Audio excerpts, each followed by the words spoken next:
Mortius is going to die unless I do what you train me to do. He's a professional hitman, Dexter. You think you can beat Michael Jordan at one-on-one? Who?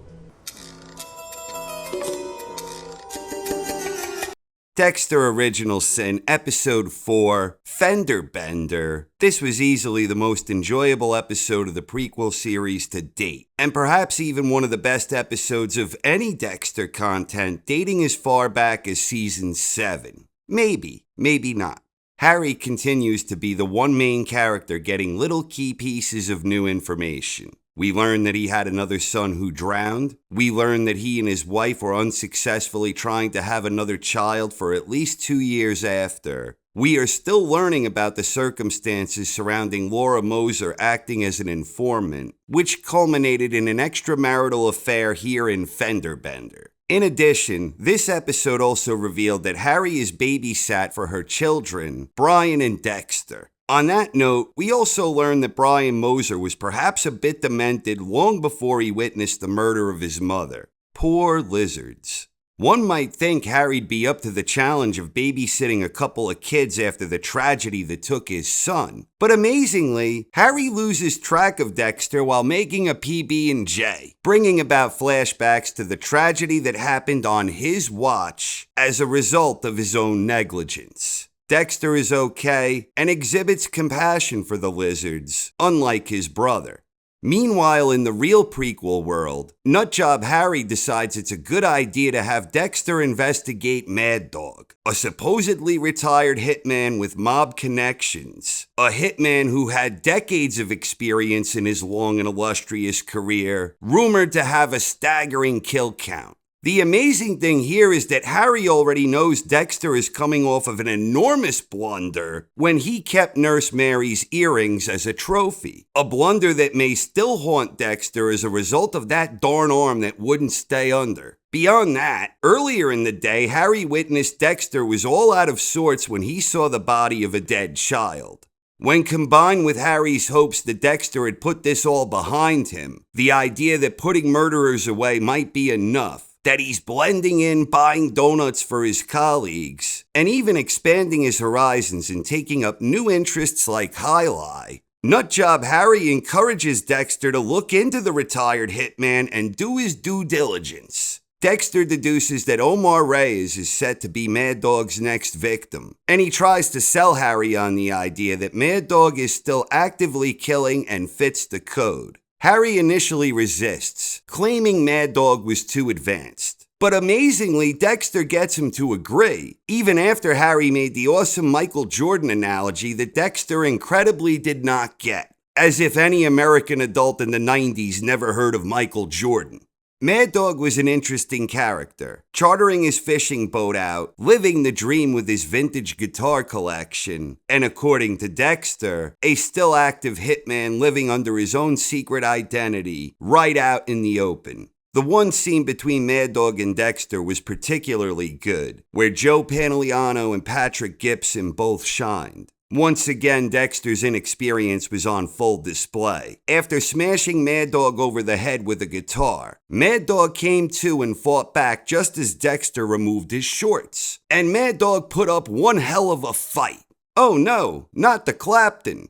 Mad Dog escapes Dexter and runs away, and he's running down the street in his underwear with Dexter in hot pursuit. But the chase ends in disaster as Mad Dog gets run down by a car. It was a great cliffhanger ending to a great episode, and in my humble opinion, Mad Dog represents the best minor Dexter victim, perhaps dating all the way back to Ray Speltzer in Season 7. And honestly, even if you look at the big bads from those last several seasons, namely the Doomsday Killer and the Brain Surgeon, I honestly think Mad Dog is better than those two, and at least in the mix with Isaac Serco and Kurt Caldwell. The interesting thing about the cliffhanger is that it potentially has disastrous implications in the fledgling career of the aspiring serial killer, whether Mad Dog lives or dies, if that car did the right thing, and it's not some hit-and-run scenario that grants Dexter a lucky break. Either way, Dexter is in some trouble, and the story actually becomes far more interesting in the event Mad Dog survives, and the hunter becomes the hunted.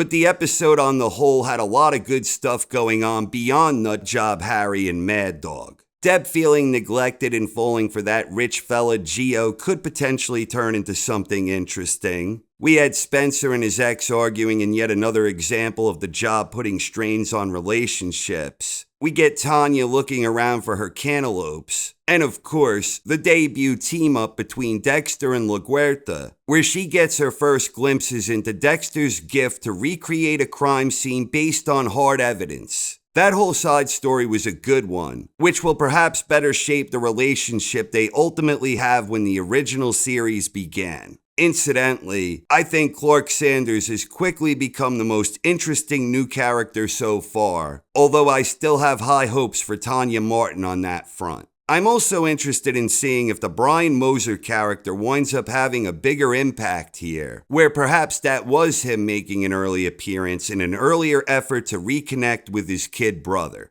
4 episodes in and Harry Morgan is easily the most compelling character that helps drive the show, especially in conjunction with Hall's narration amplifying Gibson's admirable performance of the younger iconic serial killer. Christian Slater's Harry is a bit different than what we got from James Remar, where the focus in the flashbacks was more on Dexter's memories of Harry's lessons, where Dexter's been proven as an unreliable narrator in terms of the exact details in his recollection. In that sense, I think it really works. Here in Original Sin, Nutjob Harry is mighty pleased with himself in terms of Dexter's growth, but he is likewise easily persuaded by Dexter, especially compared to the picture Dexter paints of Harry in his memories. I thought Remar did an awesome job as Harry, and here I likewise believe Slater is doing an awesome job portraying a different type of Harry, one who has a life beyond his motivations in training Dexter, a Harry who is haunted by his past, compliments of his very own flashback sequences. Indeed, I believe Slater's performance as Harry is the driving force behind the show, and I expect his character will prove most important in the prequel as we continue learning new key pieces of information about him. As a final thought, the irony is not lost on me that the episode ended with Joey Pants running for his life with no pants on.